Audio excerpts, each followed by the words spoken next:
আম্মু না থাকলে আমি এখানে থাকতাম না আজকে। ছোটবেলা থেকেই আসলে পড়ালেখার প্রতি একটা ঝোঁক কাজ করতো এবং অনেক বেশি সিরিয়াস ছিলাম। মানে আম্মু যা বলতো তাই শুনতাম, কাইন্ড অফ এরকম স্টুডেন্ট ছিলাম। বোর্ড এক্সামে বৃত্তি পেতাম, তখন থেকে এক একটা সাফল্য আর কি আমাকে পরের সাফল্য অর্জনের জন্য আরও বেশি এনকারেজ করেছে। যেদিন ভার্সিটিতে অ্যাডমিট হই তখন থেকে আমার একটা টার্গেট ছিল যে আমি আমার রেজাল্টে অনেক ফোকাস করব, এটা ট্রু।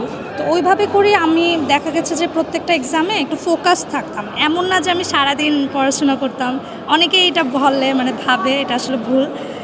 আমি যতটুকুই পড়তাম অনেক বেশি ফোকাস থাকতাম এবং দেখা গেছে যে আমার অতটুকুতেই হয়ে যেত। তো এইভাবে করেই অ্যাকচুয়ালি আলহামদুলিল্লাহ আজকে মানে গোল্ড মেডেলটা অর্জন করতে পেরেছি। আমি অনেক বেশি যখনই মানে গিভ আপ করে ফেলতাম, আম্মু আমাকে আর কি অনেক মোটিভেশন দিত।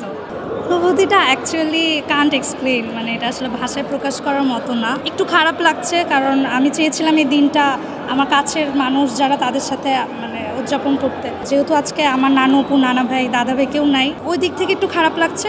তার পাশাপাশি মনে করি যে না, আমি যেটা আসলে ফোকাস ছিলাম আলহামদুলিল্লাহ আমি এটা অ্যাচিভ করতে পেরেছি।